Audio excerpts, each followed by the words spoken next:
The Meeples and Miniatures podcast is sponsored by Two Fat Lardies, Geek Nation Tours, and the generous donations of you, the listener. Thank you to everyone for your support. We really appreciate it. The Meeples and Miniatures podcast, episode 233. Oppy Wood. With hosts Neil Shuck, Mike Hobbs and Mike Whittaker, and guest James Morris from Lenton Gamers. This show was recorded on the 18th of October, 2017.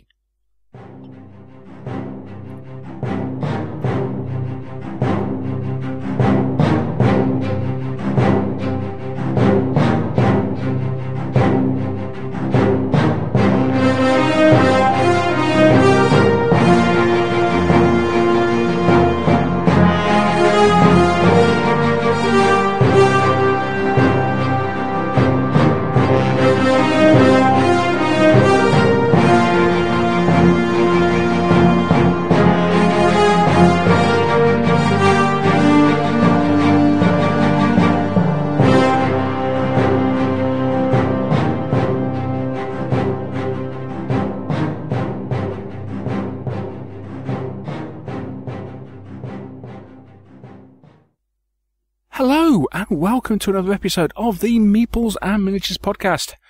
My name is Neil Shuck, and on this evening's show I am joined by the one, the only, it's our very own Munchkin sex god. It is indeed Mr. Michael Hobbs. Hello, sir. You utter git. Dog. That was our name. You know, that's secret name, Neil. Hello all. Yes, all is fine here in Oz. Good evening. Good evening. Hello to the Meeps. Bloody A Deacon. It was a classic. It has to be said. Although, having said that, you did... okay, let's... If you have no idea to which that refers, you need to check back Mr. Hobbs or my Twitter feed. Well, by the time you hear this a couple of weeks ago. Yeah, don't look back at my Twitter feed for a couple of weeks. You'll be there for all day. Yeah, you tend to get quite busy on Twitter, don't you? Yeah. Yeah. It was a somewhat entertaining diversion over a couple of days whilst Mr. Hobbs was at Lard Island, more of which later, and I will not steal any more of his thunder. Anyway, he is here. Apparently he has cake. I have cake. I have half a cake. Ah, okay. What cake, pray, do you have? I have a very nice Marks and Spencer's Victoria sponge muffin. Ooh. And the slight problem with these muffins is you get buttercream on your mic when you pick them up and take a bite. But enough of these real-world problems. The munchkins, I suppose. Indeed. Yes. And, of course, we also have our resident troubadour. It is Mr. Michael Whittaker. Hello, sir. Do you have any idea how hard it was to resist chipping into that little gem? I'm surprised. Well, I'm surprised you didn't. I thought I was being very restrained, all things considered. I have cold pizza. Well, feel free to get your munchkin jokes out now, Mike. Go on. We'll leave. No. I think we'll do all right without. For now, it'll be a good one. At some point in the future, I'll find the perfect moment. And you'll get more than buttercream on your microphone. My mother was a munchkin, my father was an Oompa Loompa. Just not going there. No. Yes, and I just want to point out that that I also have cake. What cake do you have, Neil? I have lemon drizzle cake. Or, well, the remains of what remains of some lemon drizzle cake, which that's easy for you to say. Obviously not. Which came from podcast listener Andrew. Hello, Andrew. Well, actually, it was made by his good lady wife, and was presented to me at Derby Worlds. He walked in the door and texted me and said, I have cake." So yes, he bought me a lemon drizzle cake, which was marvellous, and it was wonderful. Or, well, still is wonderful, because, yes, it was very nice indeed. Thank you, Andrew. Much appreciated, and thank your good lady for me. I noticed you didn't follow up on my suggestion. Well, unfortunately, by the time I got your text, I was already on the way home. So unfortunately, I couldn't get some of it to Ruben to give to you on the Monday. I'm very, very sorry. I didn't pick it up till later. So many apologies. Yeah. I mean, that's almost as bad as leaving a banging reception all the way through a games event and then taking a home view by mistake. Almost. Okay, shall we call it even? Maybe. Okay, maybe not. Okay, wait, enough of this frivolity and cake, and not much Dunkgate this week, it has to be said, and although apparently there was something going on about chocolate earlier in the week, although I missed most of that. It's for the best. Good. Yeah. Right, okay, so yes, hello to Jay, and talking of other podcasts, it is worth listening to episode 26 of The Veteran Wargamer, because Jay Arnold is speaking to a friend of the show, Mr. Peter Berry from Bacchus, and that's a good chat, well worth listening to, especially since his recent one of his recent online blogs, Mr. Berry appears to have ruffled a few feathers here, there, and everywhere. And I think that came up in conversation. But episode 26 of Veteran Wargamer is well worth listening to. And whilst we're on the subject of podcasts, somebody else has done a podcast. The Oddcast, you mean? The Oddcast. The very Oddcast. The very Oddcast. Yeah, indeed. Just backtracking a second. You say friend of the show. Do you know when he was last on? Quite a while ago. As far as I can tell, episode 18. No. I'm sure you've chatted to him at events, haven't you? Oh, we chatted to him at events. Possibly, but the last time he was actually interviewed appears to have been episode 18. We'll have to get him back then. Well, he is booked in. He's booked in for early next year, except for the fact that I booked him in, and then he told me he was speaking to Jay the following morning. At which point I tweeted Jay and said, "Oi, stop nicking my guests." No, I tell a lie. Hidden in the murky depths of the archive, he also spoke to him in episode 89. So it's only been 100 odd episodes. Yes. Reveal. No, in that case, it's way past time we got to speak to Mr. Berry, isn't he? And we will be speaking to him early in the new year, and catching up with everything back us early in the new year. But in the meantime, I just say, episode 26 of the Veteran Wargamer. And as I say, yes, on the Oddcast. I have to confess, I haven't had a chance to listen to it yet. Oh, it's very good. I'm sure it is. Indeed. It's scheduled for the train journey down to London tomorrow.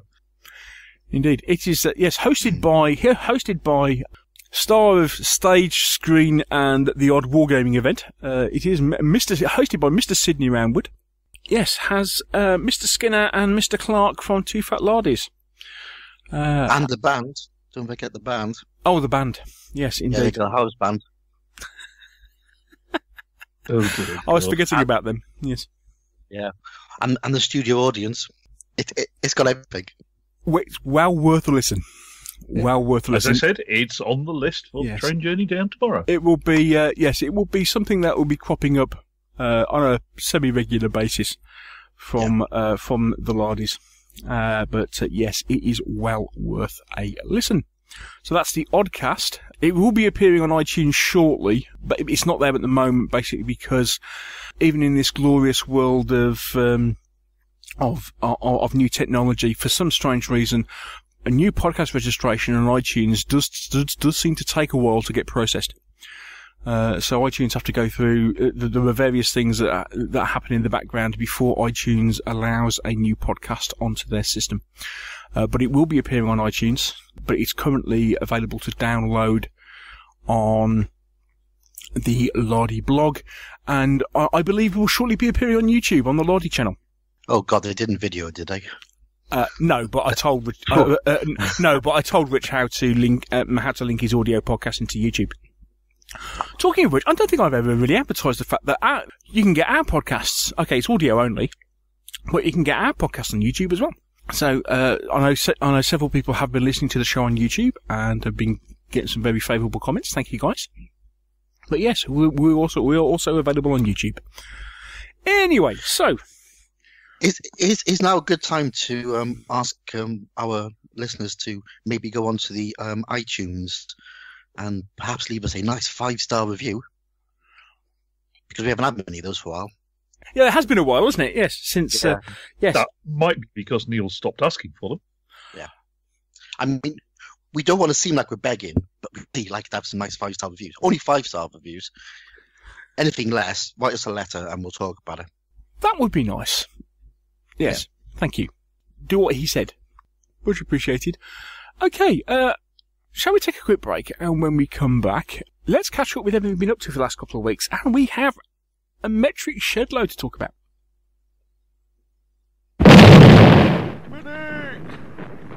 I don't like it, Sergeant. Me neither, sir. Good Lord, it's really looking pretty bad. Yes, sir. It happens every time, sir. It's too predictable, sir. How far do you think we've advanced, Sergeant? 6 inches, sir. It's always 6 inches. We advance 6 inches, then Jerry gets a go.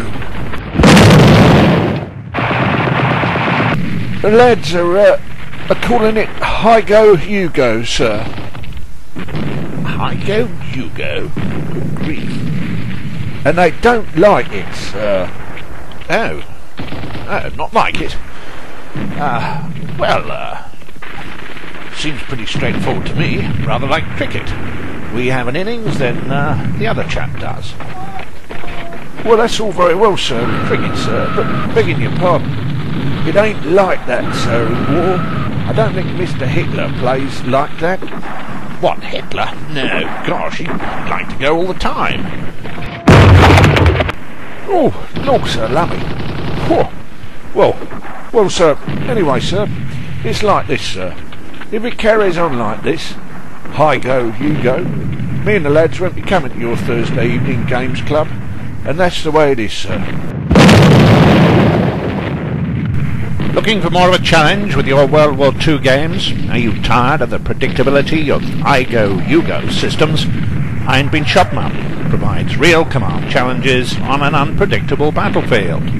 Two fat blarneys, playing the period and not the rules since 2002. Pip pip.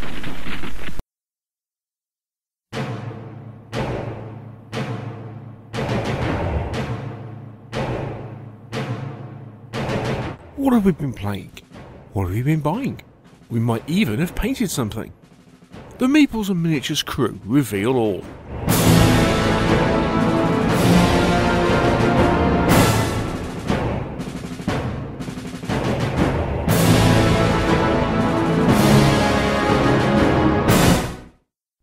And we're back, and it's time to chat about what we've been up to in the last couple of weeks. Ooh, lots and lots and lots. Who wants to start? Oh, shall we start with Mr. Whittaker for a change? Okay. What have I been doing? Had about 3 games of Iron Bean Shotgun over the last week. You've been playing that an awful lot recently, haven't you? You say that like it's a bad thing. You know, it's like Peter, of course, Rich to reprint it. I'm claiming at least partial responsibility for that. That last game you posted looked really good. That was fun. So we had Was that Normandy? Yeah, just a sec. I'll run through them. We had a club campaign game set in Italy, which was the British's second attempt to take a manky little valley with a German platoon and a few tanks at the far end of it. They got about 2/3 of the way up it this time before the attack stalled. The odds are the Germans are going to pull out because of things that happened elsewhere in the campaign, so they will eventually. But they've that's a definite German victory in the context of the campaign, even if the Germans do end up pulling out. So that'll be interesting until we'll see what happens next. We then had a club all-day game on Sunday, where I ran a game set near Lumber-sur-Dive.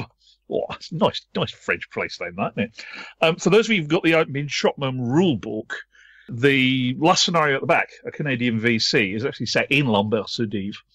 And this was set on Hill 117, which is just a little bit to the northeast, and is basically a German counterattack against some Canadians, which was fun. The Germans won, which pleased Gary, because he says he never gets to attack as the Germans and never gets to win either. So, and on Monday it was going to be the club open combat night, but Colin, who runs it, was sick, so we ran a whole lot of little odds and sods. And I threw together a little Normandy game just to test a hypothesis of just how lethal a tiger is in I Ain't Been Shot, Mum. And, well, so the British had 3 sections of Shermans, which were three Sherman, four Sherman 5s and a Sherman 5C, i.e. the standard Firefly edition. Well, 2 of them were full platoons. One of them was an HQ platoon. It was down 1 already, and the hypothesis of the scenario was that the scenario starts with the lead tank of the armoured convoy getting destroyed by the Tiger. And then on top of that, they had an infantry section. The Germans had an infantry section, an MG42, and a Tiger.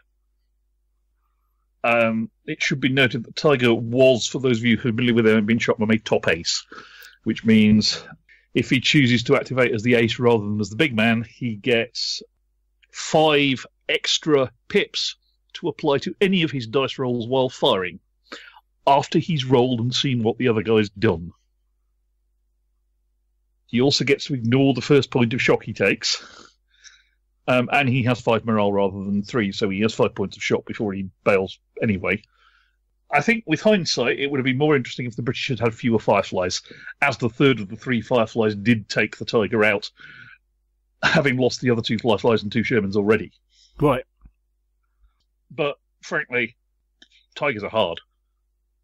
I mean, they are armour 11, attack 12, and when you consider a Sherman is armour 7, attack 6, and you're rolling 5s on D60s against each other, and if you win by fault 3 or more, your target blows up. Yeah. Yes. And your average Tiger and your Tiger gets 2 shots. 2 aimed shots, or 1 aimed and 2 unaimed if it's stationary, every time it activates. It can get quite unpleasantly carnage, as it should. So this is the equivalent. This is Bartman or Whitman, basically. Yeah, is as a top ace, and it was quite interesting. Also, it was only played in a 4x4 instead of a 6x4, just to keep it down to something we could finish in the evening. It was rather fun, actually. I got to play the Tiger. As I said, I should have got nobbled by the second Firefly, in that I was stupid enough to leave the Tiger in the open to it when it poked its nose around the corner of a piece of bocage. But the third one, rolled decent dice. It would be interesting to see what would have happened with 1 Tiger against 15 ordinary Shermans. The basic problem being that you're basically relying on doing it. You've got to do it. You're rolling 7 against 11, and you've got to win by 2 to actually do it a point of shock. And you need to. The only way you're liable to take the Tiger out is to do it 6 points of shock, so the crew bail. So I suspect that would have been a win for the Sherman. That would not have been a win for the Shermans, but it was an interesting experiment. I was just curious to see how gross a tank ace and a Tiger actually is, and the answer is very. Cool. So that was fun. What else have I done? Some massive clear out of the workshop, preparatory to putting it to wargaming related uses, which has been kind of fun. We filled 1 skip already with random crap. Pardon my language. There is basically a 6 cubic yard skip full of stuff that we've never touched in 10 years and are never likely to. That age-old thing of, yes, if you're clearing stuff out, if you haven't used it for X number of years, then you obviously don't need it. Yes, and that's before I start on the wargames bit of the workshop. But yeah, yes, obviously that is anything to do with wargames figures aside. They're exempt from that particular role. Absolutely, I couldn't agree more. Other than that, I am changing jobs at the end of December. And Amazon are paying me enough generous redundancies that I'm going to take 3 months off to catch up on a whole load of wargames writing projects. So we might see... Oh, you will see. You will see the Duxbury Compendium. Yeah, you may see a few other things besides. Yes, I thought things had gone quiet on that particular front. My to-do list is about a screenful long. Good stuff. Much of which promises to be kind of fun. Bought anything? Have I bought anything? No, I don't think I have, actually. I'd already backed Seventh Continent, hadn't I? Yes. And I'd backed the French 3D printy Watsy Flobbits. Yes. And I've had an update from the Plastic Soldier Company about Battle of Britain. Yes, we shall talk about that shortly. We'll talk about that later, shall we? Yes. That's about. I don't think I've bought anything. I don't believe I have, actually. Mushroom is something. Right. Cool. 2 weeks No, I without... haven't. I have not bought anything. Cool. 2 weeks without buying anything. Oh, dearie me. Give that man a gold star. Yeah. Right. Medal. Don't worry, Mike. We'll make up for you. Yeah, I have a feeling you will. Shall I go next? Yeah. Okay, we'll leave Mr. Hobbs till last because he's got lots to tell. Okay, so, last couple of weeks, what have we been up to? We're down to Firestorm Games. Start of a mad weekend, a couple of weekends ago. We went down to the Bring and Buy sale and the demo day at Firestorm Games. So, in the morning, I ended up recording a playthrough of Forager with AD from Stand 2 Games, which was immediately on YouTube. So if you want to find out how Forager works, then I think I posted it up on our page as well. But the Forager Kickstarter has now finished. But I imagined from what they're saying is that other than it going out to Kickstarter, the rules should be available by the end of the year, I believe. I think that is going to be the case. They did very well. Congratulations to AD and Quentin. So that was the morning. In the afternoon, we played a game of Blood Rage with Mr. Hobbs and Jeff. Hello, Jeff. Hey, Jeff. And yes, my other mate Dave. Hey, Dave. That's a good game. It is, isn't it? That is a really good game. And I was umming and ahhing whether to buy it, and while I was umming and ahhing whether to buy it, my other mate Dave bought it. Because he went, oh, I like this game. So, yes. It sounds horribly familiar. Yes. Okay, it was The Godfather all over again. Funny enough, it's the same game designer. It's Eric M. Lang. But no, Blood Rage, really, really good game. Very impressed. Plus, I have it. Plus nice minis and what have you. Have you played it? No. Get it on the board. It's a great game. I'm well aware it's a great game. I'm looking forward to having a little bit more time to play some games in the new year. How can you be aware it's a great game if you haven't played it? Because I've listened to other people make comments about it, including you just now. Fair enough. Blood Rage, really good game. I'm sure we will end up reviewing it in due course. So we had an excellent day, gaming at Firestorm. And then on the following day, myself and Mr. Hickman, my mate Dave, went to Derby Worlds. How did that go then, Neil? Tell us all about it, mate. Tell us all about it. Okay. Now, yes, Derby Worlds held just outside, in between. Well, it's at Bruntingthorpe, which, for those of you not in the know, is actually south of Leicester.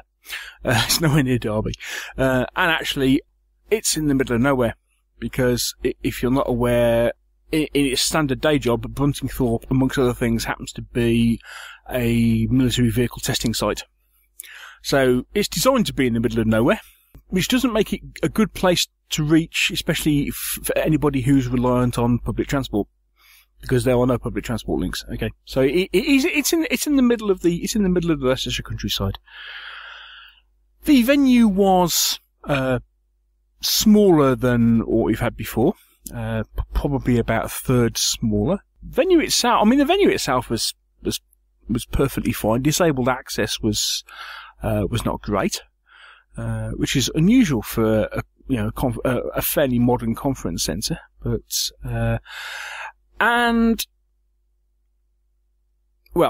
if you followed several of the traders over the weekend, you will know that they were not happy.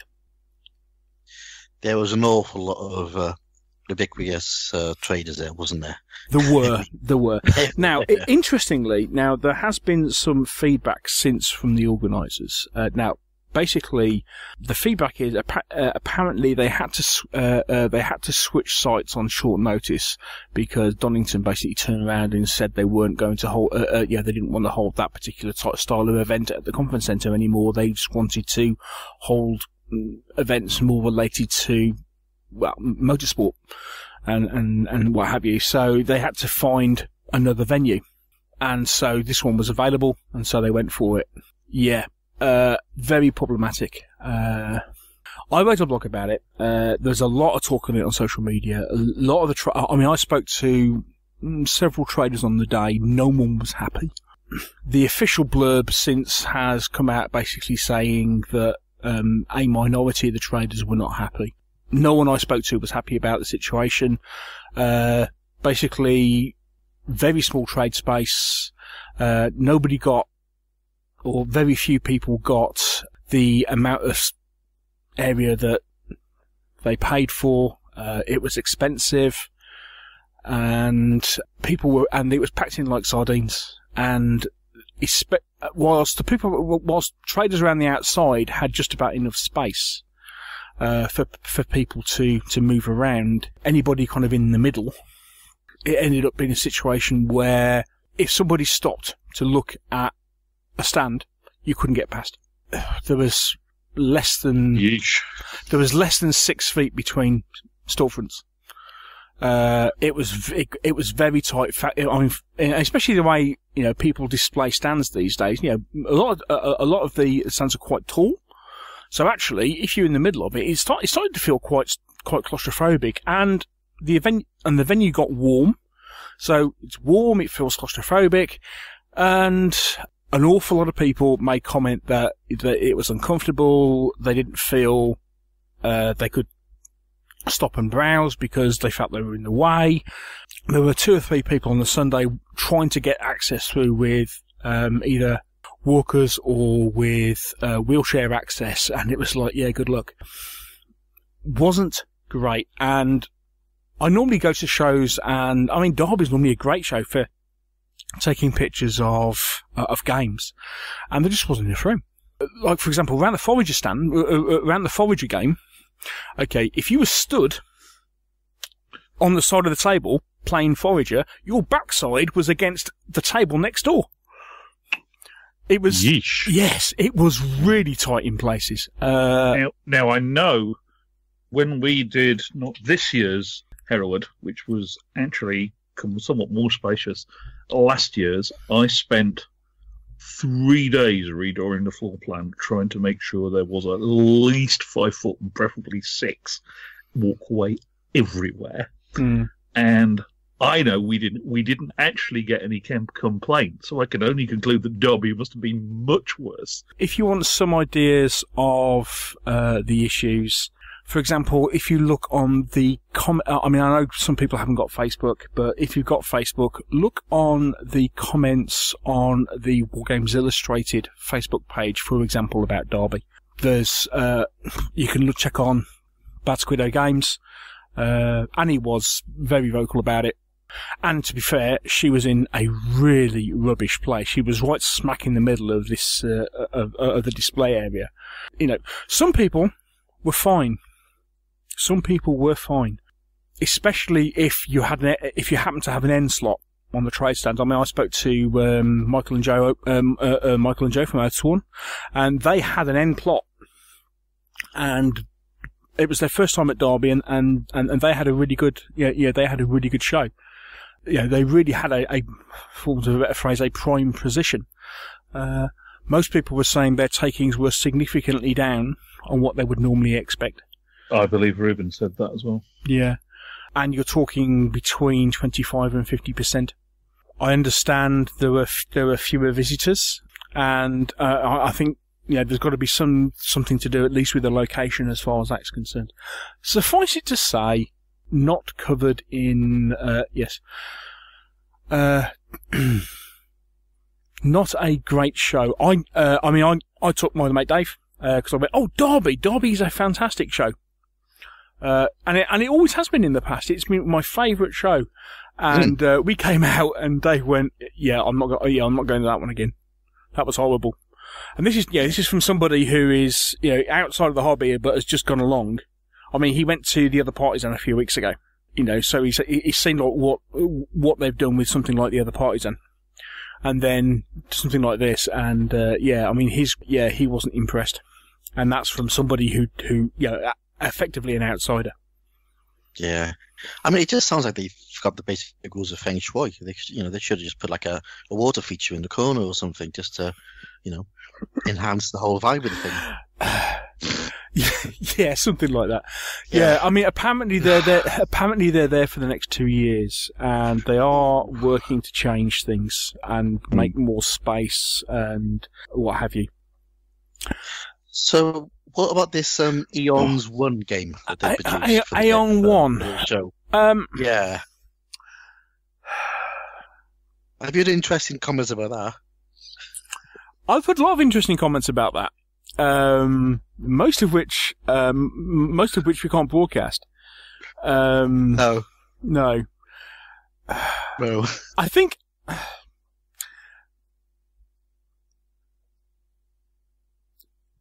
I'm not sure whether I can actually say a lot, to be perfectly honest, without it becoming litigious. We haven't seen it being played, have we? We haven't seen it being played. Apparently, yes, it was something launched for Derby Worlds, by Derby Worlds. Although, a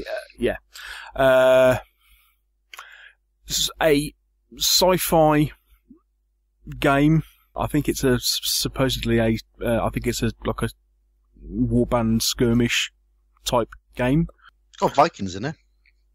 Well, yeah, that shows you how much I know about it. It's I was looking at it, kind of thinking, okay, what's this all about, and whether it's sci-fi fantasy crossover or what. Either way around. I don't know. It seemed somewhat bizarre. It did seem somewhat bizarre that you have this, that they launched a game almost themed on the show. I'd have to go back and read the blurb that was in the program, because the program had like 3 or 4 pages on this game, and saying how great it was and what you could do with it. I don't think I'll comment any further.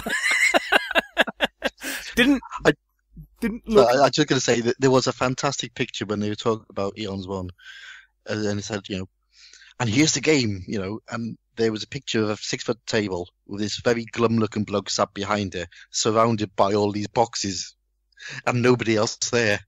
I just thought, that looks like it's going down well. Yes. Probably the only reason anybody was standing around there was because there was actually space around that area. Yeah. I hope they turn it around. It's too good. It's too good a show to mess up. There is a danger. There is a danger unless they do something drastic that it could potentially go the way of triples. Certainly, the ghost of triples came up in at least 2 or 3 conversations that I had with traders, and yeah, it would be a shame. But interestingly, the other thing is, and this is something I think we can have a discussion about another time. But at least a couple of people turned around and said they believe that we are near the end of 2-day trade shows, because they're getting to the point where for traders they're not financially viable. No. However convenient it is, and a lot of the 2-day shows exist. This is a general statement, and I'm open to be corrected, but I believe the vast majority of the 2-day shows exist because the trade show grew up around a wargaming event. So it was a wargaming weekend, and then they invited traders along, and then the trade part of the show has grown. And I believe that was with things like Warfare at Reading and Colours and Triples and Derby and a couple of others. I believe that's how they originally came about. So Derby Worlds itself is actually a competition weekend, and then there's a trade show attached to it. So from what I hear, the competition weekend was fine. I've seen a couple of comments from guys who are organising games saying that side of things went fine. But it used to be one of the bigger WAB tournament weekends, didn't it? Yeah. But yeah, certainly some people have said that given the fact that actually, from a trade point of view, if a show's over 2 days, it doesn't mean they make double the it doesn't mean that they do double the takings. More often than not, it just said they do the same takings, but it's over 2 days instead of one. Because if people are not competing, they will decide to go on a particular day. But yeah, there's a whole load of stuff was thrown. I wrote a blog entry about it, but some very interesting conversations, and I learned some very interesting stuff about things like the way stand design has gone. Apparently, this thing about now having a lot of people now having walk-in trade stands, so people can effectively serve themselves, as opposed to going up to somebody and saying, "Excuse me, have you got X, Y, and Z?" I would like to purchase some cheesy comestibles. Yes, they increase sales by over 25%. They also make drawing the floor plan a royal pain. Yes, because obviously they need bigger space. But yeah, fundamentally, you can with a a counter style trade stand, you can get away with 6 feet deep. For a walk-in, you need 8 feet deep. Yes, it makes quite a difference. Either 8 or 9 feet. Yeah. Yes, but the reason people do it is because, and a lot of people have been doing it, is because it has a direct effect on their sales. Well, and I was really surprised by that. You effectively triple, because if you think with a counter, you have one surface, namely the front edge of the counter, that the punters can look at goods on. With a walk-in stand, which is typically one table at the front, one table at the back, you have 3 surfaces they can look at stuff on. Yes. Plus the fact, apparently, people don't like. Are much happier to go and pick something up as opposed to asking somebody about what about what they want. Take that how you will, but apparently that is the case. People are much happier to go and get what they want as opposed to talking to somebody and say, "Excuse me, can I have this?" Yeah, and I mean, let's be honest, with something like Derby Worlds, I would imagine it's the traders that pretty much subsidise most of that event. Because if you're there at a competition, you may pay for your ticket. I don't know how much of that ticket sale goes towards the event, but I would imagine that most of the finances come in from the traders and people walking through the doors. And if there's no traders there, you're not going to get walk-ins. All you're going to have is people sat down doing competition. It's not paying very much. Yeah. I mean, Mike, you could probably talk about this a lot more because obviously you run Hereward and I spend a sizable chunk of the weeks leading up to it drawing a scale floor plan until I'm happy. In fact. Yeah. Yeah, but you must know about how the sort of financial side works on, is it the traders who actually help pay for the events? Fundamentally, we cover, it shouldn't be any surprise to anybody who sits and does the maths. We cover the room hire with what we charge the trade stands, and then walk-in memberships cover all the rest of the expenses. Yeah. Basically, and the nice thing is, because the room hire, as long as the room hire doesn't change much, which it might a little, it's pretty much, we know if we sell this many tables, we will have covered the room hire, and therefore everything else allows us to do extra stuff that we otherwise wouldn't be able to do. Yeah. So, maybe that's a lesson that people running events need to learn, is you've got to look after your traders, because otherwise you're not going to exist. No, you absolutely have to. Traders are if the traders don't come back, nobody will come to the show. Yeah, and help them in with their stuff, help them set up. You've seen what we do. Yeah. Well, maybe you haven't. We basically, for us, everybody we can get from the club turns up at 7:30. If you're a trader, there will be someone on hand from the club who'll be We will help you in with stuff. We've got loads of trolleys off the venue. We'll trolley in stuff for you. We'll set you up. There's a floor captain in each hall you can go to if you've got any problems. You get a cup of tea voucher for everybody on your stall when you're all set up, when food opens at 9. Basically, we keep the traders happy. We try to keep the traders happy. I'd like to think we succeed. And in return, we get good traders. It helps, I think, in our case, that our trade manager is Ruben, who runs PE2 Collectibles, because he knows most of the traders, and he knows what traders find good, useful, helpful, etc., etc., etc. He knows what traders want, and that always helps. And that attracts visitors, which gives you more money. And when you can say, we've got Warlord Mantic and Colonel Bills and Leslie's Bits Box and PE2 Collectibles, and, and then one of the things we do, and I think it's probably fairly obvious, is we curate to a degree who is we'll try and pick. We don't want an unlimited selection of box shifters, because we're the best one in the world. If you've got 7 stalls all selling the same boxes, you don't really get much advantage from that. So we'd far rather have, given an ideal world, we'd have all the little people we've interviewed over time. It would be lovely, if you're the kind of small manufacturers, you know what I mean. Yeah. If you're the kind of small manufacturer who does something distinctive and unique, the more of those you get at the show, the more likely you are to get people interested, because they want to come and see that particular trader or things in that particular niche. For all you have are 7 different variants on I Sell Warlord, I Sell Plastic Culture Shop, Soldier Company, I Sell Games Workshop. You're not going to get as many people through the door. It isn't actually rocket science. Yeah. So I think very much a case of watch this space regards to Derby. It will be interesting to see how they respond and how things move forward from here. But yeah, an interesting day. And I have just read the blurb for Eon 1. I'm keeping quiet. Indeed. Right. Other than Derby, Neil. Other than Derby. Yeah, yes. Yes, so that was Derby. Okay, and yeah, as I say, enough said, we'll leave that there. Other than that, I've been playing games. What have we done? Obviously played a game of Blood Rage. Had got a game of Imperial Assault in, and got Space Hulk to the table. Space Hulk 3rd edition. That bargain I picked up at Hereward. Played that with Josh.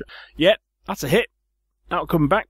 I mean, obviously I love the game, but the interesting one, the one we've been playing a lot of, is Mansions of Madness.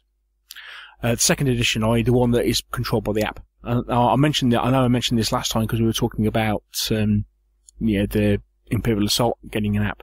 But we've been playing Mansions of Madness, and we've really been enjoying that game. It has been really, really good. Involving, atmospheric, and we've played the same scenario we haven't beaten it yet.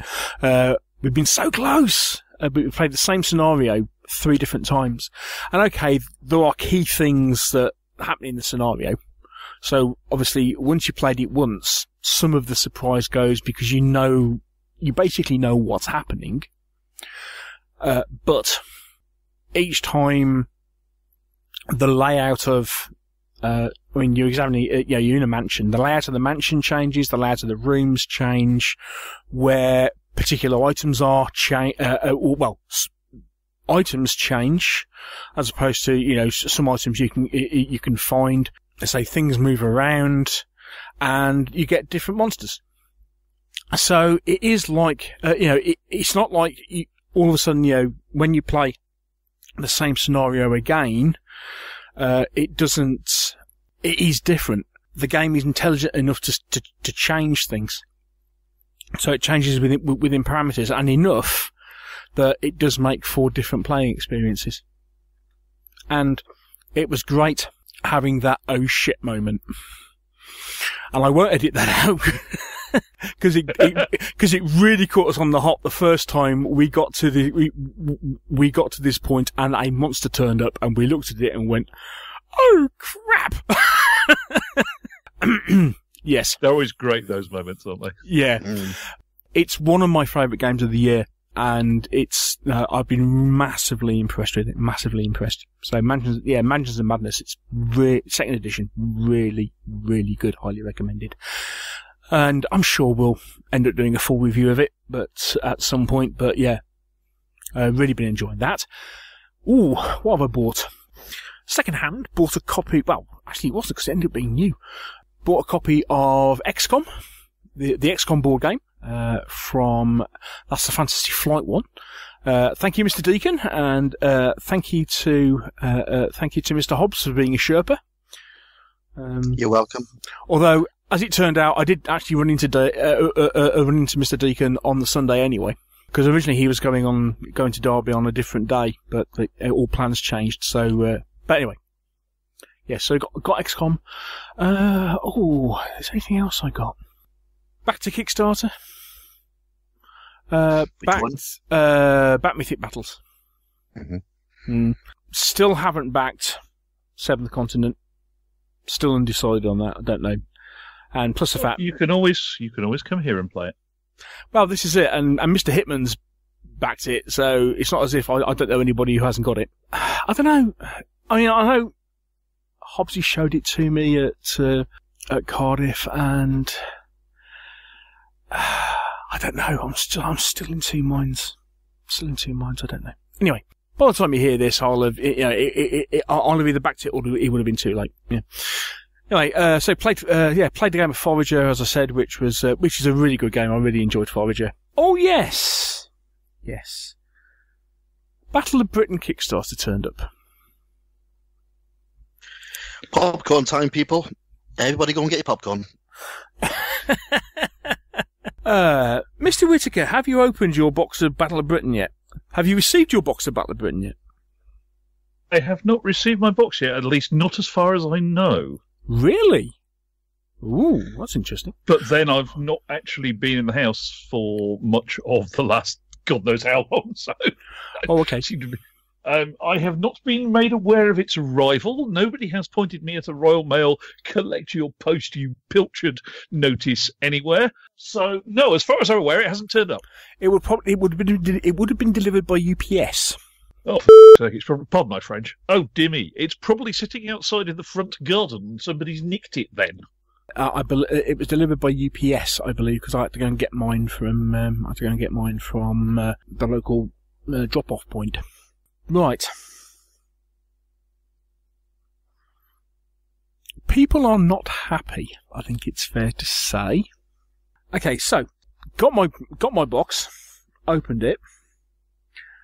First thing of note was the fact that all the stretch goals, extra dice, decals, and some extra planes, had been thrown in the box without thought of any extra packing.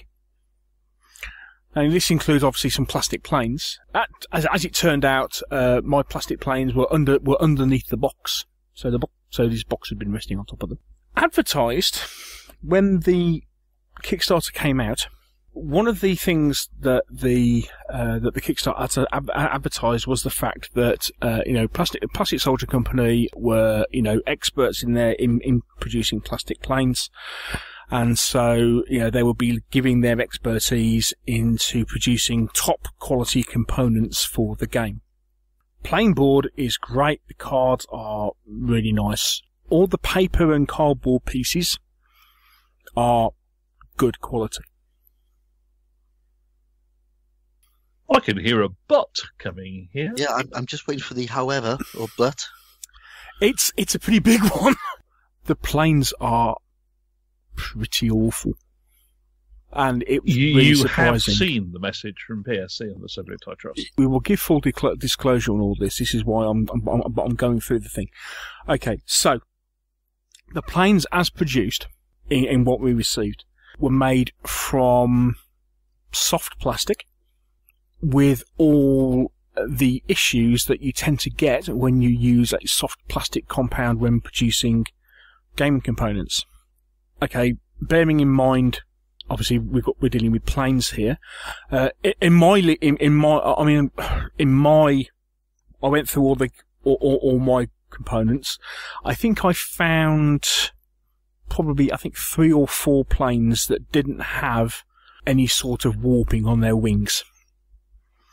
So a lot of certainly when you come to things like the bombers, HE-11s and Dorniers and Ju-88s, all the wings were warped. It was the same on some of the fighters as well. Some quite badly. I've seen some that people have posted on Board Game Geek, for example. Some of the pictures are fairly horrendous. The Gloucester Gladiator, that was one of the stretch goals, is a complete mess because one of the wing struts is actually shorter than the other.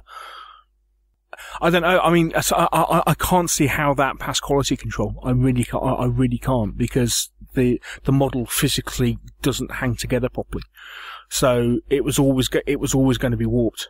But anyway, bottom line is that the models are wrong. The stickers that they produced for the game, I reckon something somewhere went wrong and they've been produced at the wrong size. They certainly seem to be too small to fit on the flight stands. That's conjecture on my part, but they just don't look right at all. Suffice it to say, people were very, very unhappy with what they received, especially considering what had been said about the quality of the miniatures. And of course, the other thing, because of the soft plastic, it just doesn't hold detail well. So it wasn't as if they were decent. They were even decent models. They were, they were bendy. They didn't hold detail. Not good at all. Okay, so first off, Will posted a series of videos on how to straighten out your bendy planes, which met with, well, let's just say, people were a little bit derisive of the fact that, hang on a second, so having given us crappy components, you're telling us how to fix crappy components. And so that was like adding fuel to the fire, to be honest, I think, under the circumstances. To be perfectly fair, we have then had a communication from PSC to say that they are biting the bullet, and they've turned around and said, yeah, we put our hands up and say the models were not of sufficiently good quality, and they are going to replace them all. Quote, they are going to rework and upgrade all the plastic planes with a different, reliable manufacturer who work for Simon Games Workshop, Asmodee, Cryptozoic, Flying Frog Productions in a robust but quality plastic. We will then ship you all a free set of new improved plastic planes at no extra cost to you when they have been tooled and moulded, somewhere around March 2018.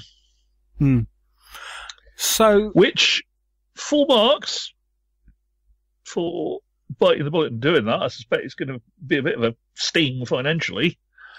Well, yeah, I mean, considering, okay, so what they've gone through to get this far, in the fact of, okay, the Kickstarter's, where are we, October? It was June, February. So they had production problems. They then, rather than waiting for it to come over on the boat, they flew it back, back for distribution. So whatever extra cost was involved with that, which I imagine is not inconsiderable. And then, obviously, we've hit this issue. Yes, they've addressed it. The problem is communication hasn't been great the whole way through. And, I mean, I'm really surprised. PSC did a really good job with the last time they ran a couple of Kickstarters, which was for the Great War. The two Great War ones. The two Great War ones. They did a really good job. I mean, okay, they had some problems with things like, for example, on the tanks. There were some packing issues on the tanks, and when they shipped the tank expansion, some of the models broke, and they they addressed that and replaced them free of charge. And I know there were some issues with getting figures off sprues and stuff, breakages with bayonets primarily. I mean, I suffered that issue. Okay, it was annoying, but in the grand scheme of things, fairly minor for what were really good miniatures. So they've done a really good job with what they've done with the Great War. So I'm really surprised with what happened with Battle of Britain. Really surprised. It is kind of out of carriage for PSC, really, isn't it? Yeah. So it will be, well, as I say, it'll be interesting to see where they go. I mean, yeah, full points to them for coming back and going, yeah, sorry guys, it isn't good enough, we will sort it out. However... Should have come out in the first place. Yeah. Should they have just posted some pictures and gone, we've had these are not good. Yeah, it's, unfortunately, going back and fixing the problem, you know, the damage to a great extent is already done. In the fact of you've shipped a game with with components that are obviously substandard, or at least they are not what you have. Most people will suggest that they are not what you have advertised. So somebody dropped a ball somewhere.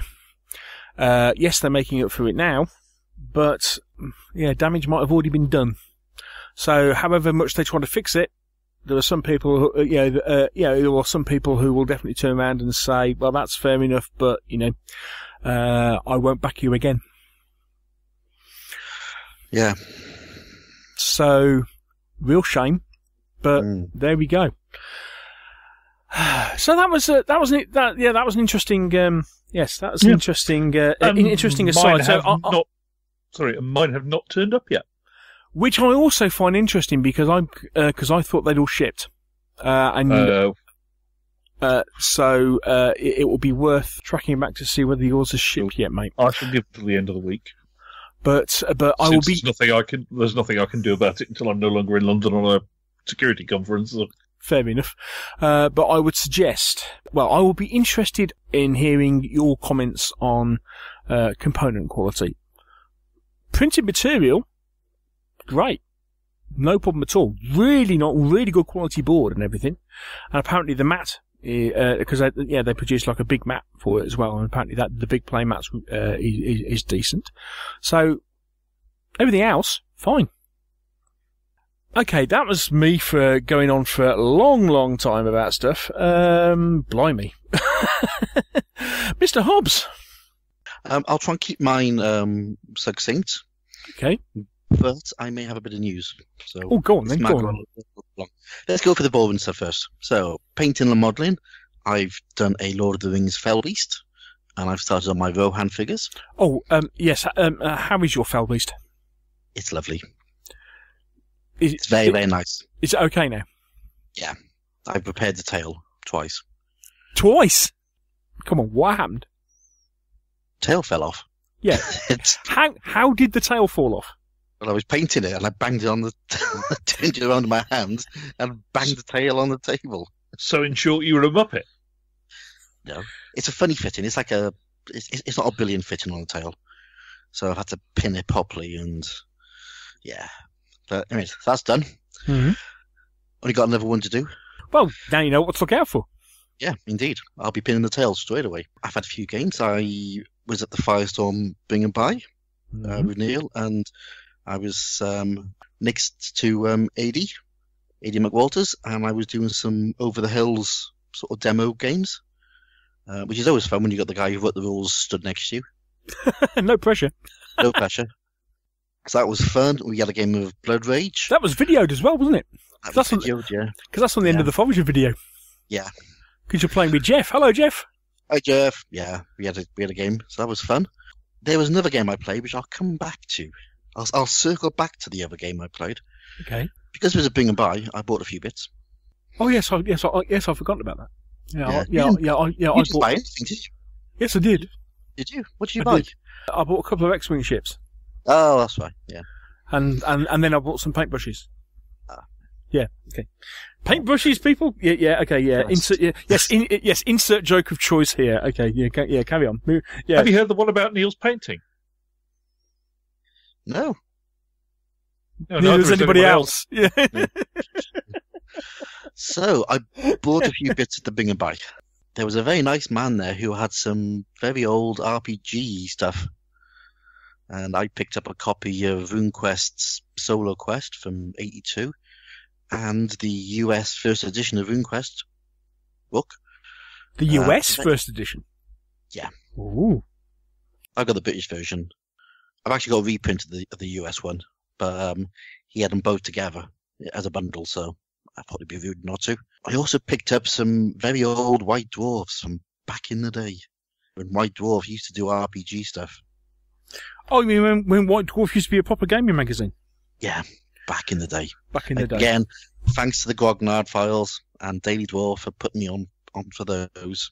I got some Lord of the Rings terrain, and I managed to get hold of a copy of Over the Top. Over the Top? Over the Top. Now, this was a supplement for Warhammer Historicals: The Great War, which came out for a week because it was written by Alex Bichelle, who went on to write Saga. And it was the very first game that I did any play testing for. I was going to say you were involved in that, weren't you? Yeah. Back in 2008, 2009, I was helping play testing that. And then Warhammer Historical went, shall we say, it went down south. And Warhammer Games Workshop remembered what their actual brief was as regards what their company's supposed to do and decided that selling rules for other people's figures wasn't part of it. Exactly. So yeah, that went. And they gave it to Forge World to release, and then Forge World released it together with a couple of other books for about a week, and then withdrew them all. So it's quite hard to get hold of. Is Over the Top. They didn't send it out to the playtesters. I think I have a copy. Yeah. So do I now. Was it the only supplement? Yeah. Then I have a copy. Yeah. Ooh. It's very nice. It's got a lovely little trench raiding game. I may have actually nabbed it in. I may fundamentally have bought it off Forge World in the week it was on sale. Yeah, they had that. They released it and put everything on 50% off, didn't they? It was completely stupid. Yeah. So I got that. I also bought a copy of Arkham Horror, the card game. All right, yeah. Which I'm going to be trying to play on this weekend. I do fancy giving that a go. As we discussed on the day, it kind of scratches the same itch as Mansions of Madness, but does it differently. Yeah. Yeah. So I would be really interested in giving that a go. I am intrigued by that game. Yeah, it does look very good. I bought some buildings. I bought some foreground Viking longhouses and stuff, which I thought would be very good for a Lord of the Rings Rohan village. Oh right. Do you know? Oh right. So, but you need to kind of do something about the about getting little MDF horse heads, don't you? Yeah. If only I knew somebody who had an MDF laser cutter. If only. If only. Hi, Jeff. I've had a Kickstarter turn up. The Guide-Ran Miniature Studio. I've sent out my Space Dwarfs. Ooh. So I got those. These are the ones I saw at Crusade at the beginning of the year. Yes. And they're lovely. And I bought a mat from Deep Cut. Ah! Using their new upload a photograph and get a mat printed out. Printomat, indeed. Printomat. Which I talked a very little bit about on the last show, and there is a review on the blog now. Yes, Printomat. Yeah, dead easy to use, isn't it? It's really, it's a really good service. Yeah, it's very good. It's been posted already, so that'll be coming out. I got the exact same one as you got, Neil, with the Lord of the Rings card game. That is nice. The thing I loved about that. Particular, I mean, because I was, as I say, they very kindly turned around and said, do you want a preview of it? Because, so I got to do this, start of the month, and they said, can you then produce a review when we actually release this? So we got to preview how it worked, and it was, as I say, it was really smooth. I was going originally for, a map of Middle Earth, and it popped up and said, I'm sorry, the image quality isn't good enough. So I kind of went back and went, all right, in that case then, let's do this one. And it automatically sized the mat for me. It turned around and said, oh yeah, according to this image, this will fit on this mat. I don't know if that was your experience. Yeah, I literally just uploaded the picture and he went, yeah, no problem, 28 by 14 or whatever it was, 28 by, whatever it is. Yeah. It's fine. Dead easy. And it is a nice mat. It is a nice mat. Really impressed. To get mine. And then we come on to the, this might take a little bit of time, so I do apologise in advance. I went to Lard Island for 2 days. for 2 days with. Is that 2 days? Is that 2 days subjective time or 2 days calendar time? That's 2 days calendar time, and we were very good. I went with A. Deacon and Jim Ibbotson, and we went to see Rich and Nick. So no chance of any carnage there then? No. We had a nice cultural trip around St Albans in the evening. We visited some pubs. We saw some nice historical signs, and we had a curry. Yeah. But you don't want to know about that. You want to know why I was there, don't you? I did see the Twitch where you started counting the pubs and lost count when you got to number 6. Yeah. Yeah. Okay. What's the phrase? What happens in St Albans stays in St Albans. Let's move on. Yes. Why were you there? So, over the last month or couple of months or so, we've been chatting about this game that can't be mentioned. Oh yes, the game that can't be mentioned. Well, the game that can't be mentioned can now be mentioned. So, do you want to find out about it? Yeah. Or do you want to do the review? I think we're resigned to the review quite possibly not happening today. You know? I'm intrigued to find out about it. First off, does it have a name yet? It does have a name, but I don't want to give the name out yet in case it changes again. Oh, okay. Yeah. So it's currently the set of rules with no name. Oh, it's a set of rules with a name, which I don't want to tell you. We'll hold that one back. Fair enough. So over the last few months or so, myself, A. Deacon, and Jim Ibbotson have been working on a set of fantasy rules, which use an awful lot of lardy mechanics. It's going to be, we put it together for us to play. And we wondered if Nick and Rich would be interested, so we went up and showed them. And they are. Mm-hmm. They are greatly interested. So it looks like Two Fat Lardies are going to be producing a set of fantasy rules sometime in the near future. My word. Yeah. It's going to be a large skirmish-size fantasy game. Like I say, we use a lot of their mechanics, and we're taking inspiration from the mechanics. We're using things, because I think people who play lardy games will know some of the mechanics. People who haven't played the games will pick it up, and because it's a game about command and control, because it's a lardy game. Sorry to interrupt. Can you please define when you say large skirmish? About approximately how many figures? 40, 50. Cool. Okay. Oh, we are talking shop practice Duxbridge size, aren't we? Yeah. Never saw that coming. No. Never saw that coming. Not with the amount of figures you've been painting of late. No. Yeah, it's probably the worst kept secret in history. But the exciting news is that Rich and Nick are really on board and very excited by it, and have basically taken what we've presented to them, and they want to expand it a lot more. Originally, we were going to just do it as a generic set of rules where you can design your own fantasy. So we're not going to turn around and go, these are the army lists for the elves, these are the army lists for the humans, none of that. We're not tying into any figure manufacturers, and we just wanted to produce a toolkit where people can create their army lists from a sort of framework and play a good game. Yeah. What we're going to do on top of that is we're going to provide a setting.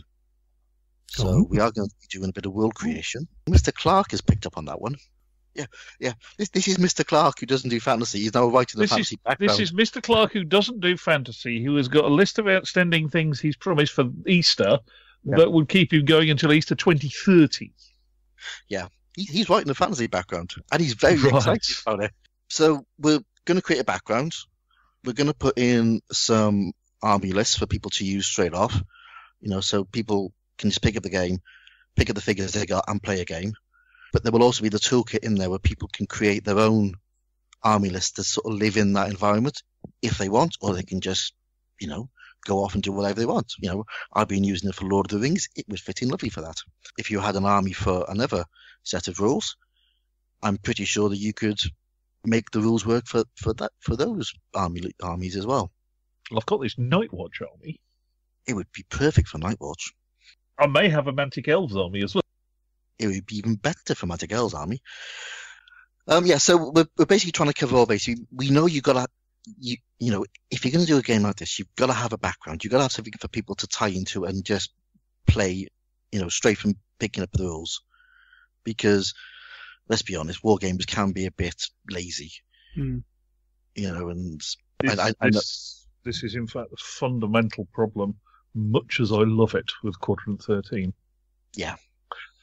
There is interestingly though, there is a degree to which I think if you step back a little and look at the 15mm sci-fi gamers, they seem very fond of this. I've got an army, you've got an army, let's fight the army thing.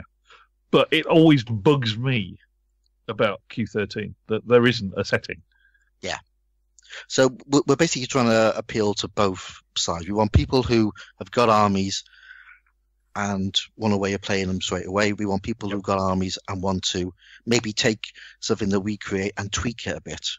So the whole background is going to be basically based on small fiefdoms, different, you know, there's different areas of the continent which are owned or, you know, sort of controlled by different races. All the races will have their own backstory, but all those races will be fighting amongst themselves. So you've got a chance to create, for example, an orc army and stat it up exactly how you see the orc army. And, you know, we were even talking about doing things like having on the forum, having ways for people to publish or, you know, just push out their army list for other people to use. Maybe write their own little background which fits into the narrative that we're creating. Oh, wow, cool. Yeah, so that's what we're doing. I mean, we'll go into a lot more detail, I'm sure. You know, like I say, it's a lardy game. It's covering it. We're trying to base it on foot and mounted troops with strong leadership, but there are the rules in there for monsters, trolls. Well, you know, again, it's broad brush appeal. You've got very large creatures, which might be trolls or ogres or minotaurs. You've got monsters. You've got vehicles. You've got flying things. You've got swarms of small little gribblies running around. You know, we've got all of this stuff in there. There's a magic system that you can use, and it's all designed to be tailored to how people want to have their version of fantasy. So we're not being prescriptive and saying you have to have these are the stats for a monster that you have to use. It's basically there's a framework that you can use that the monsters will fit into, and so forth. So yeah. Ooh. So it sounds like we need to get yourself, Mr. Deacon, and Mr. Ibbotson together, and you can tell us all about it. Hobbsy on the other side of the monk. Yes. Ooh. I'm sure we can even get Mr. Clark involved. Oh, I'm sure. Oh God, we'll never finish. That's true. Yeah. But, yeah. You, Aid, Jim, and Clarky. Hello, dear. Don't wait up. Maybe we'll do over two shows. Yeah. So yeah. So the game that can't be mentioned can now be mentioned, and fairly soon we'll tell you all about what the name of it is going to be once we stop writing about what the name is going to be. Cool. I'm very excited. Oh, yeah. It's going to be a book, Neil. No, that is seriously cool. That is seriously cool. Awesome. Yeah, really no, well done, mate. No, well done to you. Yeah, Jim. Yeah, excellent stuff, mate. Guys, well done. Never saw that coming. He says with tongue firmly planted in cheek. Yeah. I got to play a version of it a couple of months ago, and had a great day. And it is. I know things have changed on it since I played it, but I thoroughly enjoyed it. And so yeah, I think it's going to be a really good game. Yeah. Little pro tip, Hobbsy. Next time you want it to be a secret, tweet less. No, you want to seriously going. Seriously, could have figured that out. I mean, I haven't play tested it. I figured that out from a country mile away. Oh yes. Yeah. Like we said, worst kept secret in the world, but it's been fun. But we have to give the Meeples the exclusive. Cool stuff, mate. Well done. Yeah, well done, Thanks. yes, well done, everyone. Looking forward to that. It's still a long way off. Yeah. We've got the basic mechanics there. It's playing out nicely. We've still got to do all the backstory. We want to have a campaign system. Once it comes out, we don't want to just release the rules and then forget about it. We want to have the rules there. We want to have a campaign system ready to go. We want to have a load of army lists. We want everything to support the game ready to go before it gets released. Cool. At some Easter. Easter, then. Easter. Yes. Easter, Paul. And that's me. So I'm really sorry we've gone on far too long. Yeah, we did have a lot to talk about, and I know we were talking about trying to get these things condensed, but yeah, a lot of stuff came up in the last 2 weeks. Yes, a lot of issues that we would have would have otherwise covered. But yes, so looking forward to that game, mate. So looking forward to that game. So Of course, I suppose now that means that all these Lord of the Rings figures that I appear to have acquired. Yeah, I suppose I've got to paint them now. Yep. Yep. Well, there we go. I may have found a few of the hero figures from the part work, by the way. Anybody interested in me checking out what they are? Ooh. Oh. Yes. That would appear to be a yes, then. Next time I'm in the workshop, I'll go and figure out what I've actually got and let you know, shall I? Yes, please. Yep. Yes, an official thank you to Mr. Hyde, who's. I did mention that he'd sent me a box of figures. I actually finally managed to open them, and wasn't quite ready for exactly what was inside. So thank you, Henry. Much appreciated. I now have 3 armies. I mean, there's a load of Urukai in there. So I'm now looking on the Games Workshop website, kind of going, well, actually, their plastic, their plastic things like their plastic cavalry and stuff are actually quite reasonable. Yeah. So I'm currently looking to say, yes, I could do some of them, I could do some of these, and I could do some of these, and it's like, I'll be buying stuff from Games Workshop again. Ooh, easy now. Yeah, and I suppose I better. So, yes, I mean, let's face it, it's becoming cheaper than on eBay. It is actually, because once you dig in, they've got pretty much the entire range still for sale. Still for sale. I mean, the character figures are expensive. Yeah. But all the rank and file stuff. It's all plastic. It's all plastics, and it's not bad at all. Not bad at all. So, looking forward to that. Looking forward to that indeed. Okay. The nation is vast. There are battlefields of old, great convention halls, and worlds of fantasy to explore. Who will guide us across this great geek nation? Since 2010, Geek Nation Tours have been providing holidays for groups of like-minded people. Whatever your nature of geek, tabletop gaming, TV, film, comic books, sports or science, Geek Nation Tours caters for you. Visit www.geeknationtours.com for more details and join the great Geek Nation.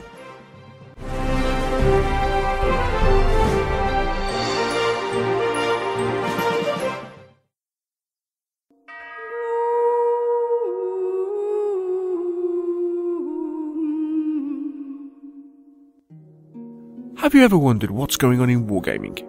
We do too. So come with us as we go behind the hobby with the Meeples and Miniatures interview.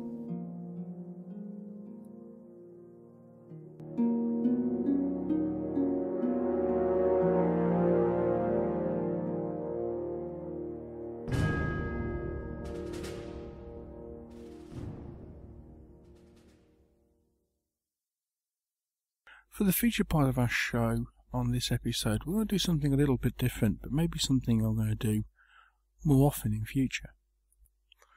Obviously, when you go to shows, you see an awful lot of participation games and demonstration games. And, these generally take an awful lot of effort from those people who have put them on. Some of them are simple historical recreations of particular battles. Others carry a little bit more story. Such was the game Oppy Wood that was put on by Lenton Gamers at Partisan and subsequently at the Hereward show this year in 2017. I caught up with the guys from Lenton Gamers who had put this particular game on because I was interested in finding out a bit more of the story behind the particular game that they had on display. So I hope you enjoy the story behind the Lenton Gamers Oppy Wood game from 2017. If you do, let me know, and I'll look at doing some more of these in future. Well, with old friend of the show, James... less of the old. It's only been going 3 years. James Morris from Lenton Gamers. Hi James, how you doing? Hello Neil, good to see you again. Good to see you too. Right, okay, well, so we're here with a game that we've seen, you've been touring this around the shows this year? Not exactly, we've had a quiet year on shows deliberately, but this is only the second show. Right. So we did it at Partisan in May and we're doing it at Hereward today. Yeah. And that's the plan at the moment. We've not got more plans to take it elsewhere right now. Okay. We may do, but... Right. Okay, so this is Oppy Wood. Yes. So can you explain what it is and actually the story behind it? Tom Webster-Deakin, who's a regular member of our group, is a big rugby fan. He's from Hull. Now, Hull's big link with World War I is there were Hull Pals battalions, as there were across England in the First World War, and the Hull Pals battalion's biggest battle was the Battle of Oppy Wood on May the 3rd, 1917. Right. And also at this battle, Jack Harrison, who was Hull Rugby Football Club's leading try scorer in a single season, died and scored the Victoria Cross. Right. So we thought we'd commemorate the 100th anniversary of the battle and the death of Jack Harrison and his award with the Victoria Cross with two games, basically. Right, okay. And it turned into two games, really, because we got into the car to go to Crisis last year in Belgium, and it's always good going to a show in the car to plan your next project. And Tom said, I've got a great idea. I'd like to do Oppy Wood in 28mm and 54mm.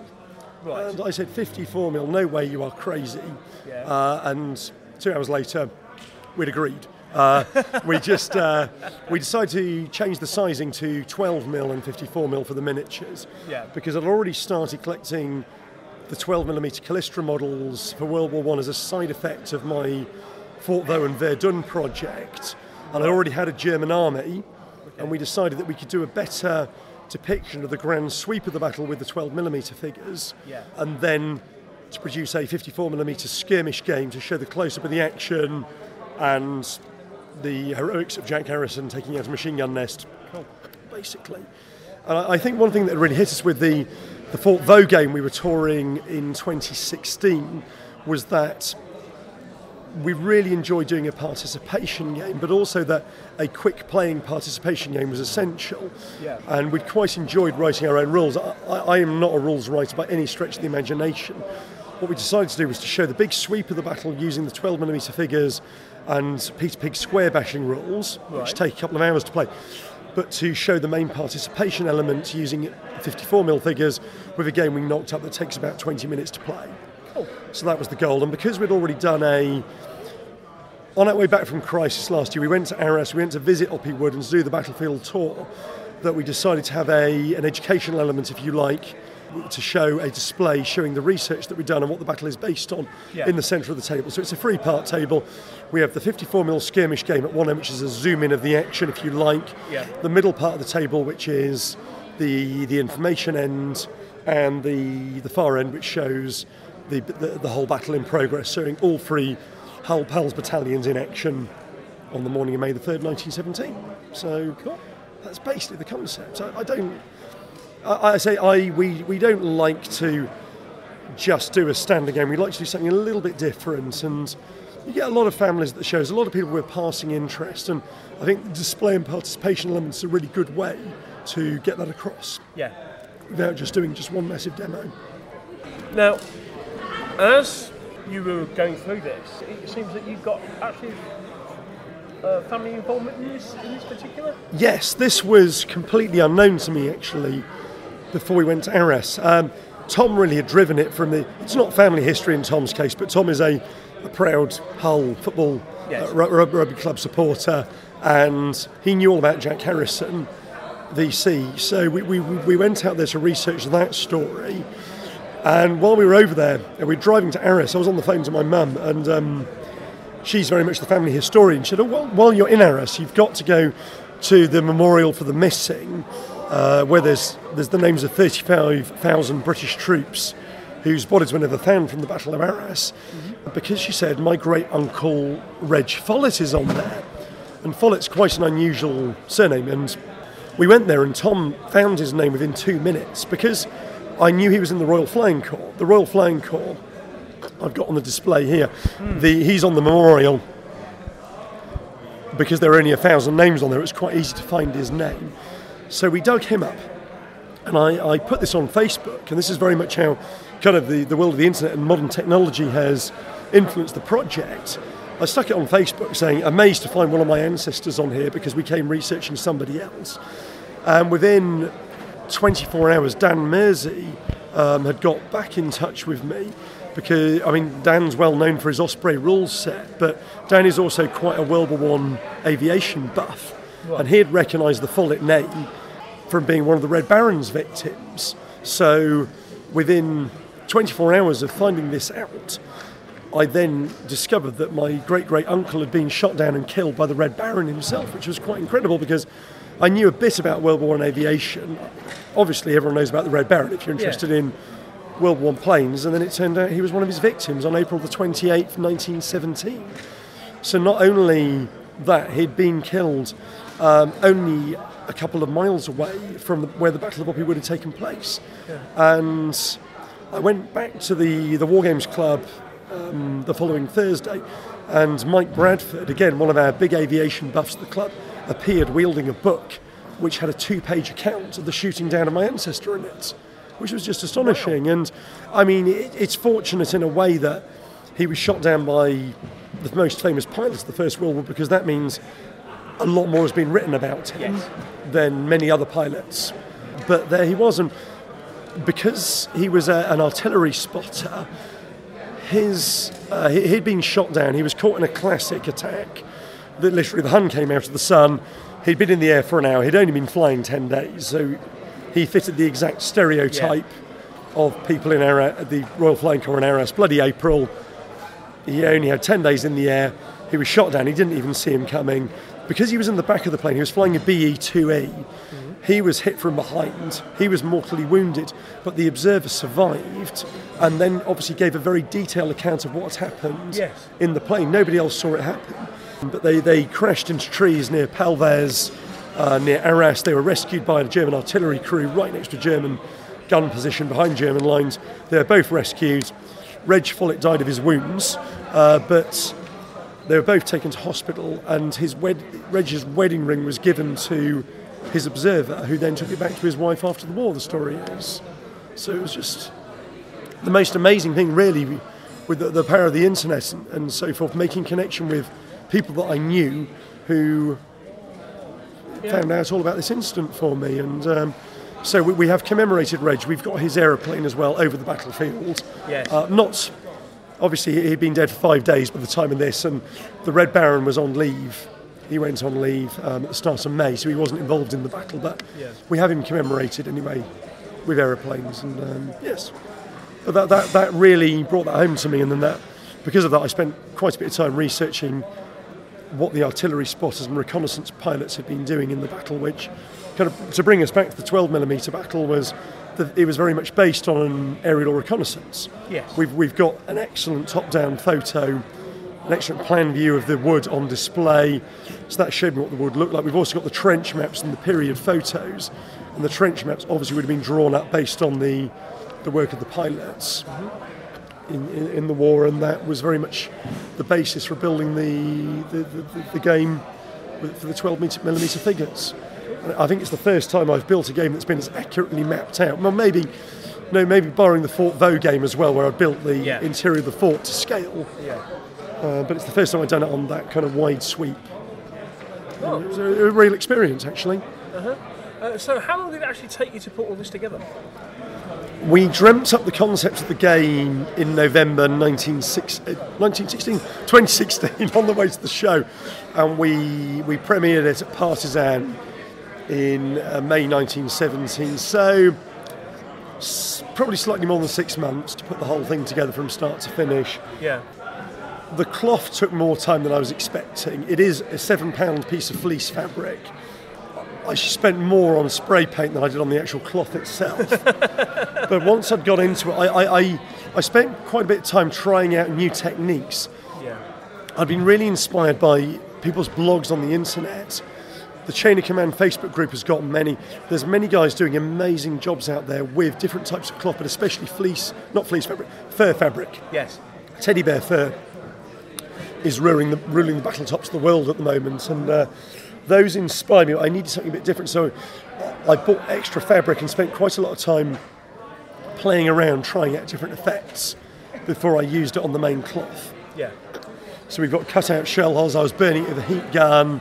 I've burnt roads into it. You can get very slight elevation changes. Because the cloth is 2 or 3 millimetres thick, with 12 millimetre models, you get quite a lot of undulation with it. Yeah. Yeah, so probably 6 months. The cloth, I made a Battle of Verdun cloth first, actually, Right. as a practice piece, Yeah. and then went on to this.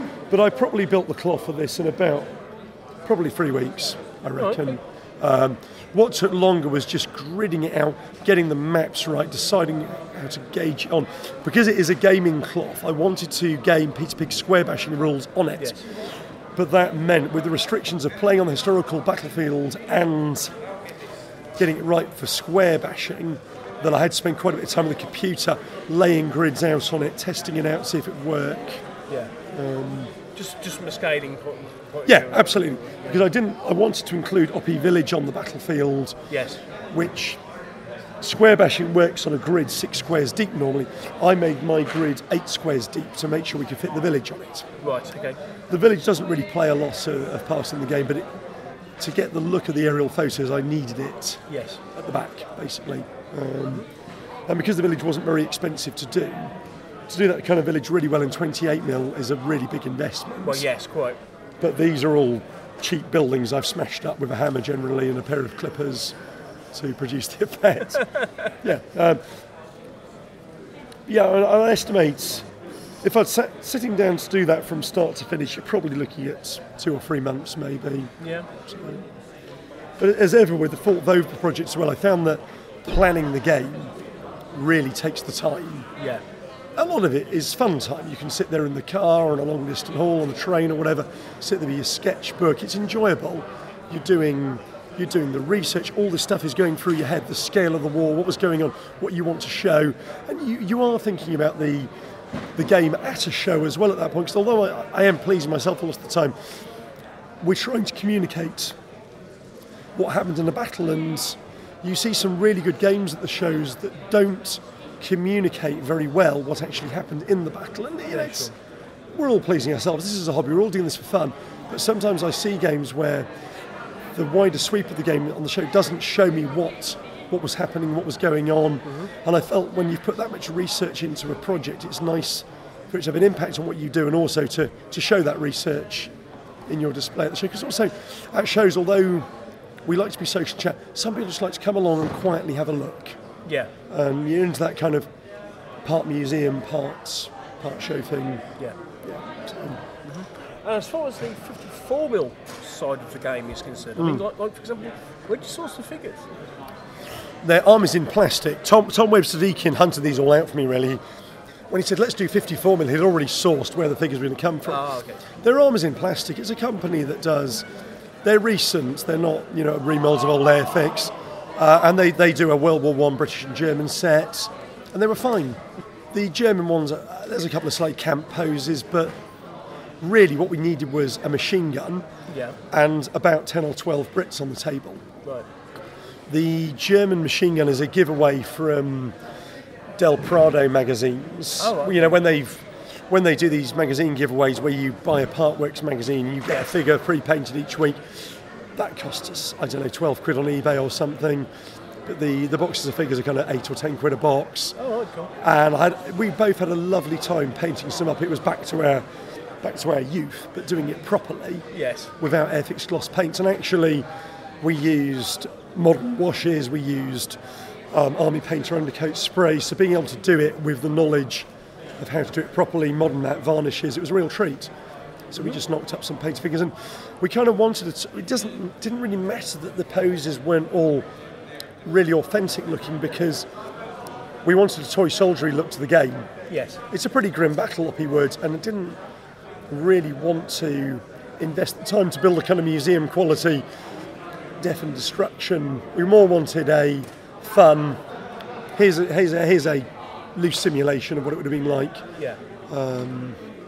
With kind of toy soldiers on it. Yeah. And we reused a lot of our 28mm terrain. So really the soldiers and some big stands of barbed wire were the only things we made new for the game. Everything else was reused. It was more about making the rules up to make a really fast moving set of rules that you could play with kids, with people who looking at a game at a show in 20 minutes. Again, just giving people an appreciation of the event. It is, and it's a pretty harsh game because we removed the player element from the Germans, because basically it's an attack on a machine gun post.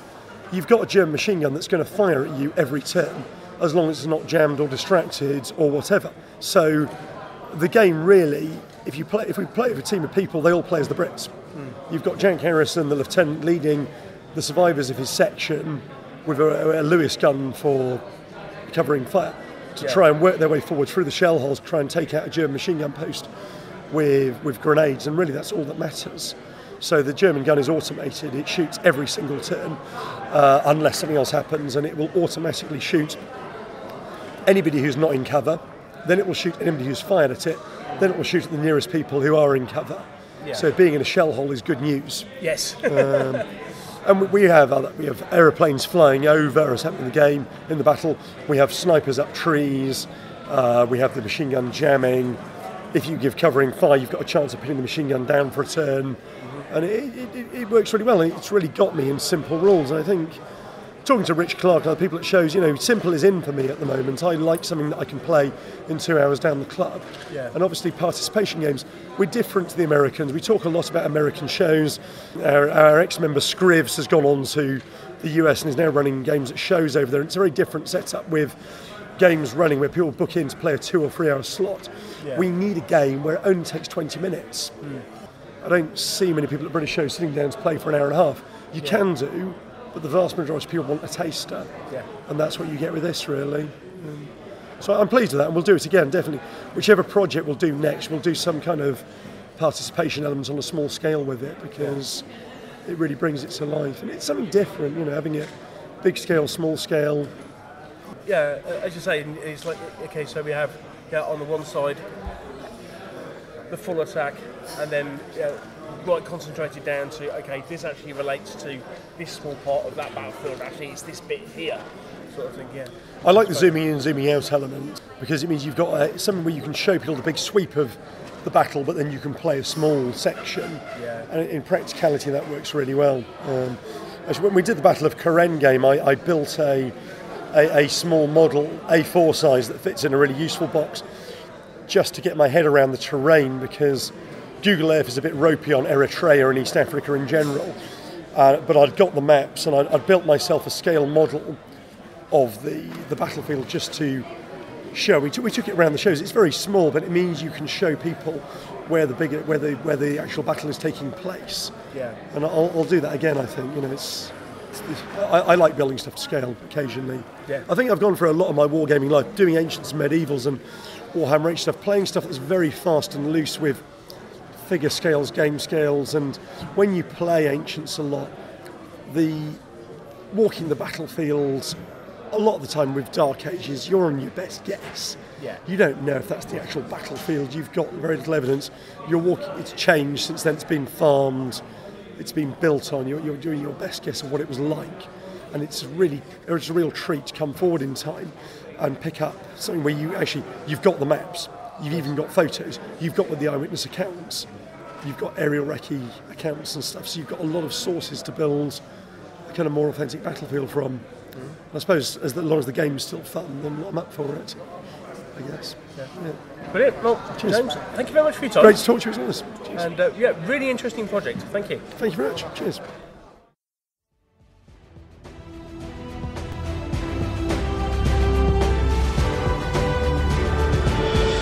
We hope that you're enjoying this episode of the Meeples and Miniatures podcast. If you are, would you like to support us? There's a couple of ways of doing so. You can become a patron of the show by supporting us on our Patreon page. There you can give regularly every time we produce a show. Alternatively, you may want to give a one-off donation, and you can do that by using PayPal. For more details on both these options, please click on the Donate tab on our website www.meeplesandminiatures.co.uk.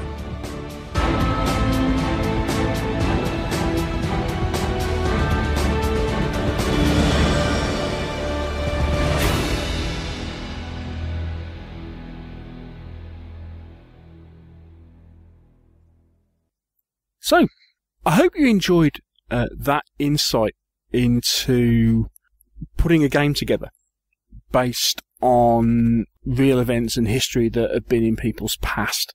I was really interested when I first saw the Oppy Wood game that... where did James first put it on? Was it Partisan? It was indeed, yes. Yeah, it was a really interesting concept that basically they took this historical event and ran two games side by side at different scales, but at the same time presented. It is wargaming as history. Yep. Which I thought was a tremendously good idea, and it was which is why I interviewed James for it. I thought it was a really good idea. So I was massively impressed with what they did with it. That was actually something that was unplanned. I'd originally planned on putting that interview into a video with a load of pictures from the game. So what I'll actually do is I'll put the pictures from the game into the show notes of this episode. With everything else that we've talked about in the show, we were originally going to do a review, but effectively we ran out of time. We didn't want to record a 2-hour show. And then I had this interview that I'd done with James, which I hadn't done anything with yet. So it just kind of fitted in. So it was something a little bit different. Hope you enjoyed it, and I hope that's possibly inspired you to look at doing that sort of thing yourselves. I think it was a really interesting project. It was good on the day to see how many people at the show were drawn in as much by the historical display as they were by the model presentation. So it could have been something that could have almost been something that you might come up against on like the Royal Armouries, for example. If you when like the Royal Armouries did that, like their World War One day. Yeah. Yeah. Something like that would have been ideal for something like that, for example.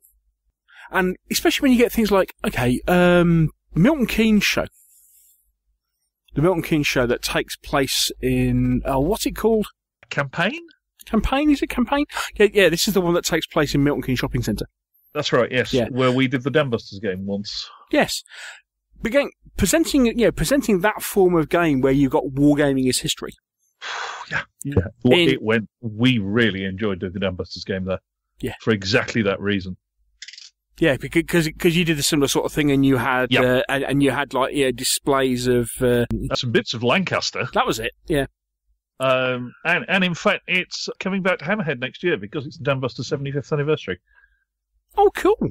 Is that assuming that the piece of cloth has not been repurposed? The worst case is I know exactly where the piece of cloth is, and it has not yet been repurposed. Oh, excellent. Okay. It's in my storeroom. I'd encourage people to look at doing that sort of thing. Yeah, and to be fair, it's something that a lot of people do. Yeah, I saw it when they ran it at Partisan, and watching Tom go through the large scale game. Yes. With a lad of about 10 and just engage him and just keep the pace up. It was fantastic to watch. Absolutely fantastic to watch. Yeah. Really. Different engagement for teaching. Different engagement for teaching. No, it's really, really good. I'd encourage it. Anyway, so here we are at the end of another show. A bit of a different show, as we said, due to discussion points that have arisen over the last couple of weeks. But I hope you've enjoyed it. I hope you found it useful. And so all that remains to be said is thank you to my fellow partners in crime for joining me for another week. Mr. Whittaker, thank you, sir. You're welcome. And thank you also to... no. Go on. No. You know you want to say it. Say it. Okay, one last time. Thank you to our Munchkin Says God. Get. Thank you, Neil. Thank you, Mr. Hobbs. Always a pleasure. Always a pleasure. Always a pleasure. Indeed. By the way, this new game you're doing with laddies, does it have Munchkins in it? You have to ask Rich about that one. I'm sure we can squeeze them in somewhere. You'll be able to create them using the army creator. A Munchkin and Oompa Loompa army. No, let's step away from that one. Oh, dear me. Gosh, the orange paint bill for that could be quite large.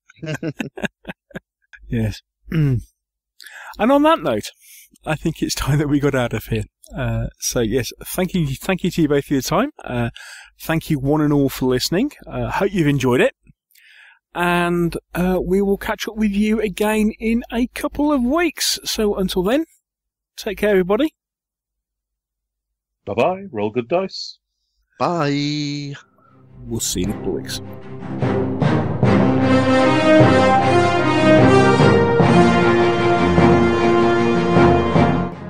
Thank you for listening to the Meeples and Miniatures podcast. If you've enjoyed the show, why not share it with others by leaving us a review on iTunes? And if you have any comments or questions, you can always email the show. The address is info@meeplesandminiatures.co.uk. And you can also visit our webpage, where you'll find a complete episode archive, all the View from the Veranda podcasts, rules reviews, and our blog of hobby items and news, which is updated several times a week. This is also where you'll find the links to our presence on social media. And here you can follow us on Twitter or join our Facebook group. And finally, here you can also find details should you wish to support us by making a donation to the podcast. All this on the Meeples and Miniatures website, www.meeplesandminiatures.co.uk. The Meeples and Miniatures podcast is licensed under a Creative Commons Attribution, Non-Commercial, No Derivatives 3.0 Unported license. Thanks again for listening, and we'll see you in a couple of weeks.